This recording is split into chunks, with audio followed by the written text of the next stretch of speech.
Tonight was a 300th episode celebration of AEW, and they managed to pull in over 4,800 people in Ontario, California. That's a fucking huge accomplishment, since they usually average around 3,000. But honestly, the show felt like more of the same bullshit. Same issues, same problems. They didn't bother adding any new matches to the card, and what really pissed me off is that a lot of people knew what was coming.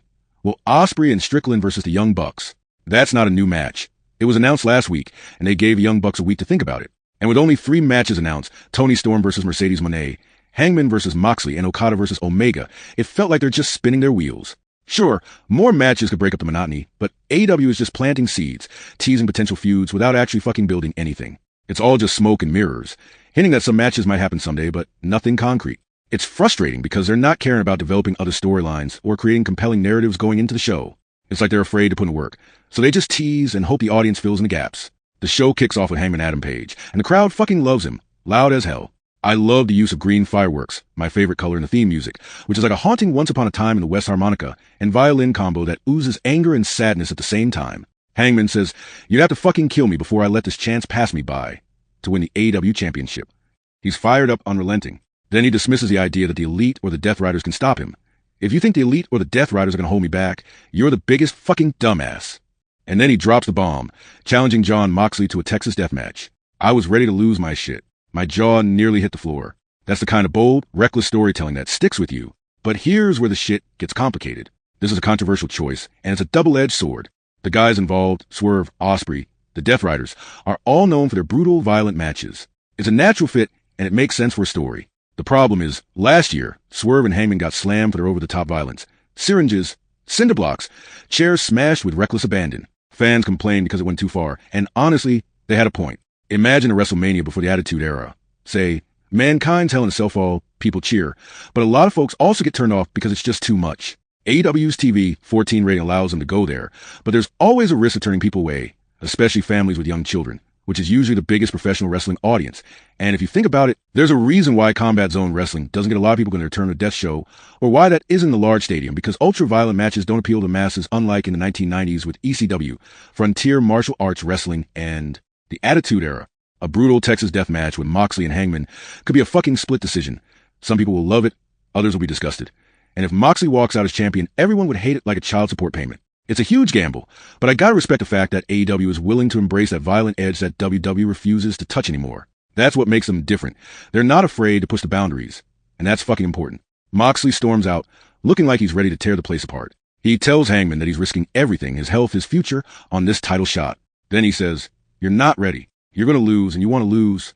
He claims Hangman only won the Owen Hart tournament for some quick success, not the real prize, the AEW title. This makes no fucking sense.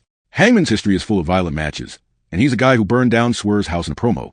He's no stranger to crossing lines. If anyone's prepared for a brutal Texas death match, it's him.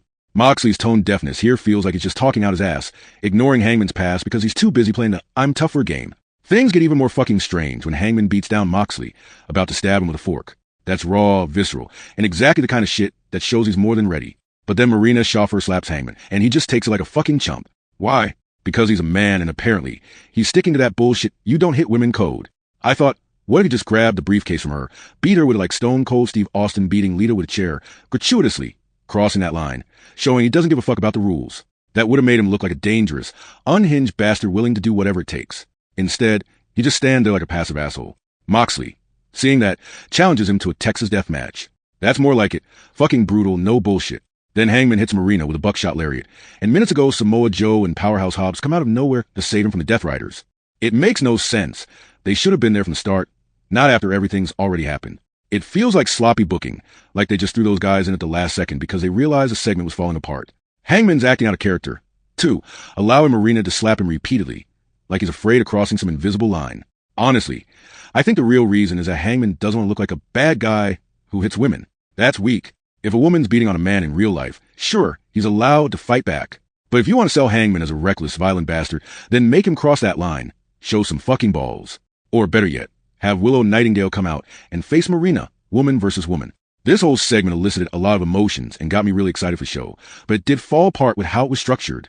The other thing I did not like about the segment was that Claudio puts Marina on his shoulders after she got hit by one buckshot lariat, so I felt that it made her look like she could be defeated easily, and then the visual of having somebody over your shoulders looks very cartoonish. There are countless cartoons with a gag of when a character gets their ass kicked, and they end up on the shoulders of their friend. The next match was Maina Shirakawa versus Mercedes Moné for the TBS Championship, and honestly, this was a match of the night. The first couple minutes didn't hook me at all, and I was getting annoyed with Maina doing a bunch of sexy dancing. Obviously, she's doing that to be funny, but it felt fucking out of place. The dynamic was all wrong. Maina should have gotten her ass kicked by Mercedes, and Mercedes should have gone full heel, taking things way too far. Instead, Toni Storm is ringside, just standing there with her steak dinner and birthday cake, and that just kills the vibe. I thought for a second, are they going to have Mercedes dive into the cake? Or a food fight? Because they tend to do dumb comedy stunts like that, and I was curious what bullshit was coming next. Maina hits a tornado tackle, jumping over the referee onto Mercedes, then locks in a figure four. They both roll out onto the floor in the hold, which was a nice spot. Tony's just sitting there, not touching her cake, just watching. I kept wondering if this was some kind of setup for a food fight, or if Mercedes wasn't going to cake. Either way, it was stupid. Then Mercedes hits a Meteora, sending Maina flying to the floor outside, and she follows up with a sunset flip and a sunset flip bomb inside the ring. Solid offense. Maina hits a dragon screw, locks in another figure four, then hits a top rope sling blade. She finishes with her glamorous driver, which is a pretty cool finisher. Mercedes counters with a backstabber, and then Maina hits a running knee strike. Mercedes drops her into a pile driver position and hits her with double knees. The match ends with Mercedes pinning Maina via inside cradle. Hard to escape, just like a sunset flip, but clean as hell. Then Mercedes does a cheap shot to Maina, and Toni Storm, in a weird, stupid moment, grabs Tony's birthday cake, licks it, and throws a drink into Luther's face.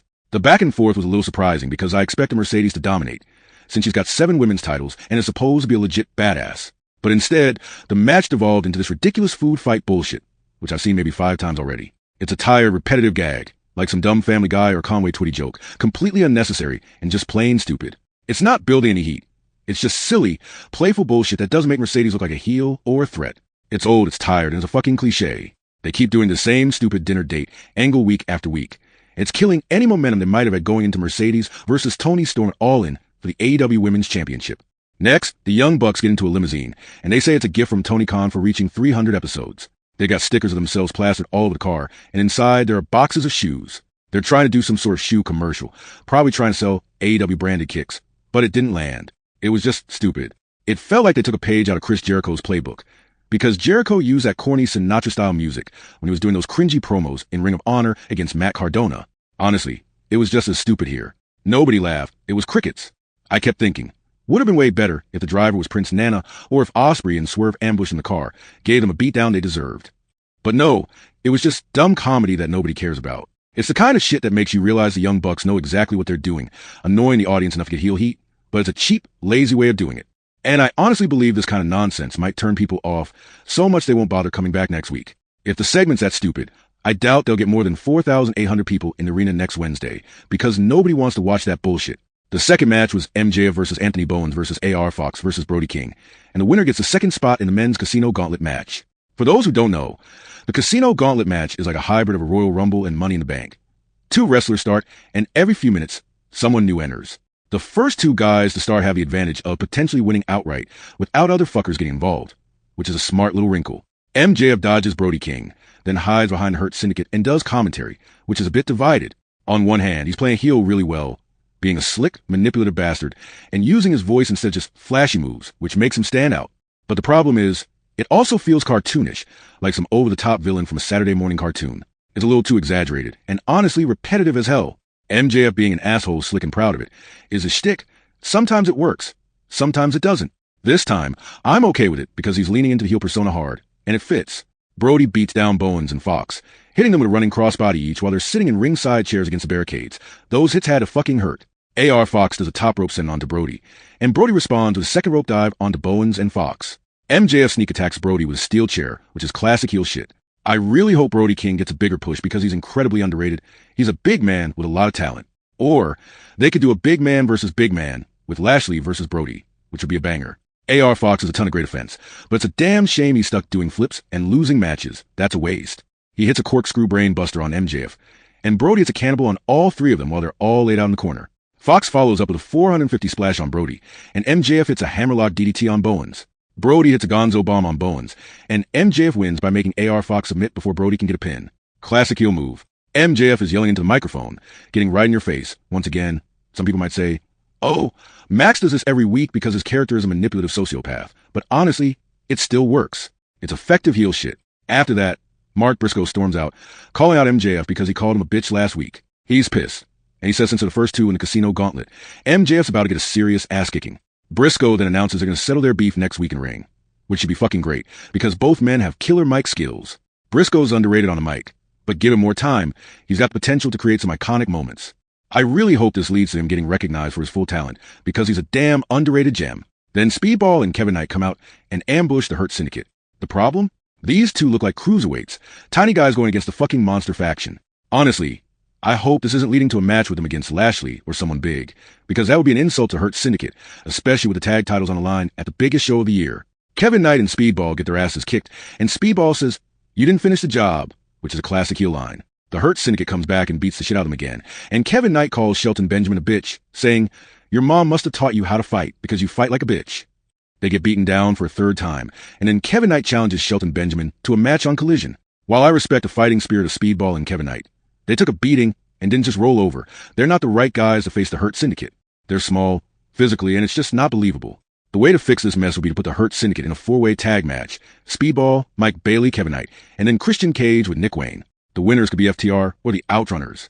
That would make some sense. But it's painfully obvious that the tag division is just a Hurt Syndicate and a bunch of scrubs who can't measure up. It's a total mess that needs a serious overhaul, and it's a shame because the division feels so one-dimensional right now. The 9 o'clock main event was the Young Bucks and Konosuke Takeshita versus Bandito, Kyle O'Reilly and Roderick Strong, and honestly, it was just a fucking showcase of spot fest bullshit.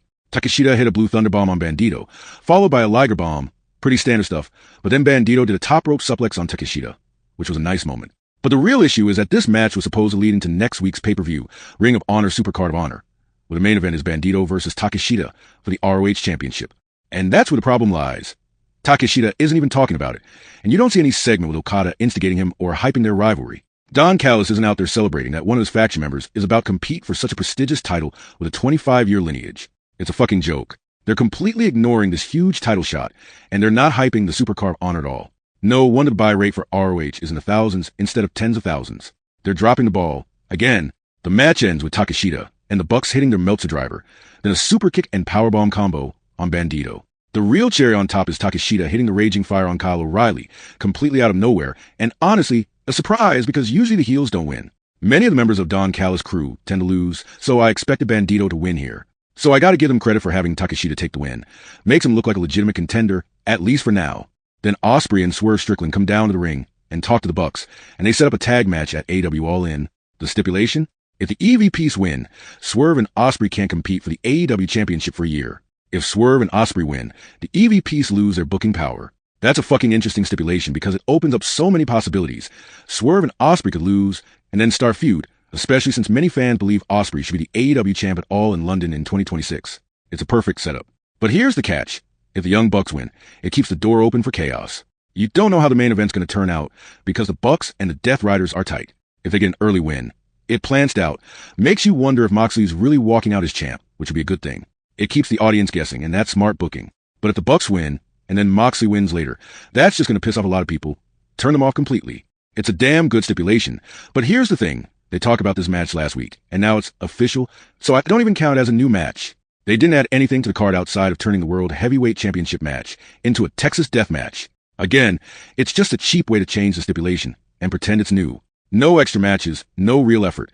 Just play with a card to fill time. And because this is a double tap, taping Collision after the show and then airing it on Saturday, I hope they've announced some matches for All In on Collision tonight, but I highly doubt it. It's another classic example of AEW's biggest problem. They don't give a shit about adding enough matches to their biggest show of the year until the last damn minute. They'll probably end up with 6 or 7 matches officially announced, but behind the scenes, they'll have 13 or 14, including preliminary matches. It's a blatant ripoff, and it shows they don't really care about the event's quality, just making it look big enough to sell not every ticket possible. You might get some dream matches, but if the rest of the card is just filler, it's all bullshit. And honestly, I don't see much hope that this company is capable of fixing that problem anytime soon. It's just another sign that they're more about overdoing special TV events and throwing together stuff last minute than genuinely caring about delivering a proper, stacked card for their biggest show. The penultimate match was Will Ospreay and Swerve Strickland versus LFI, and honestly, I wasn't really into this match. But I'll give credit where it's due. Will Ospreay did a sick hurricane ran on Mysterio, and Mysterio did a tornado tackle, which always looks good. But the match itself? It didn't mean shit to me because LFI always loses. They're not going to bring out their manager, Jake the Snake Roberts, and where the hell is Rush? He's considered prodigy and someone the company wants to book.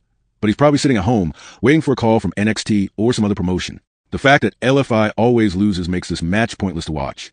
You know how it's going to go every damn time, so why bother? Then came the main event, Kota Ibushi versus Kazuchika Okada. And honestly, I wasn't feeling this either. Sure, they did some little build to establish who Kota Ibushi is, but it's not enough. The guy's smaller, doesn't look like he's on Okada's level. Okada's a former IWGP champ, holding the IWGP World Heavyweight Championship for over a year, and he's a legit main event guy. It makes no sense. I would have had Ibushi not come down to the ring at all, and then have him get attacked by the Don Callis family, because he knows Okada set him up, and then have Okada beat him down some more. Then Omega makes a save, rescuing his buddy. If you're going to push wrestlers that nobody really knows or can't establish as credible threats, I don't give a shit about them as your main event. It reminds me of when they booked Mercedes Moné versus Emi Sakura as a main event on Dynamite a while back. It was so bad it got their lowest rating ever because they didn't establish Emi Sakura as a threat. Without that, it's just two guys in the ring and nobody cares. Overall, AEW Dynamite's 300th episode was saved by the Texas Death Match and Hangman's antics, but Moxley and the Death Rider still show that their angles rarely hit with the audience. Either they rely too much on shock value, or the execution is sloppy, or they try to give some of their guys a fence or a win. Wheeler Yuta, Marina Shaffer, Claudio, who look like they belong in a different promotion. Yuta looks like a cruiserweight. Marina Shaffer has done absolutely nothing, and Claudio, who can lift half a ton, is just a lackey for Moxley. A guy who looks like a washed-up, out-of-shape American History X version of Mr. Clean. It's a mess. But I will say, at least all the matches had people you cared about, even the main event with Okada. That's a small victory. I really hope that the next 3 shows, Collision this Saturday, Dynamite next Wednesday, and Collision again next Thursday in Garland, Texas, are better. I might even go to the Thursday show since I'll be in Dallas for all in next weekend. But let's be real, the biggest problem is they're going to keep adding last-minute matches instead of building proper divisions. They don't seem to understand that the biggest appeal of AEW is whether they're going to go in a direction that can tank the whole company, like just sticking with Moxley, the Bucks, and the same tired shit, or they're going to fix the heavyweight, women's, and tag divisions and actually build new stars. The question is, are they going to make the smart moves or keep screwing around? That's what made Wrestle Dream last year so polarizing, when they put the title on Moxley and turned the heroes into a bunch of joke characters like Orange Cassidy and Private Party. So what's the outcome for All In? Is Moxley going to retain? Or is Darby Allin, who's been gone since November and just came back from a mountain vacation, going to win the Casino Battle Royale and send a message that if you're gone for 8 months, you get rewarded? That's a dangerous precedent, rewarding people for taking time off and leaving the company in the lurch. Or are they going to bring back Bryan Danielson as the fighting hero to take down Moxley? But even that's questionable. Putting the title on Danielson tanked the company before, and he's close to retirement, prone to injury, and a former WWE guy in his 40s. Do they keep repeating that cycle of not pushing the guys who actually deserve it? Powerhouse Hobbs, Warlow, Hangman Osprey? It's a pattern that's been going on forever. Honestly, the most exciting thing about this pay-per-view is wondering if it's going to be the death of AEW or they're finally going to get their shit together and make some smart fucking moves. Either way, this week's Dynamite shows that a lot needs to change more than just adding matches last minute. It's like a therapy session. I review this shit every week because someone has to call out the bullshit. They might never listen, but at least I'm saying it.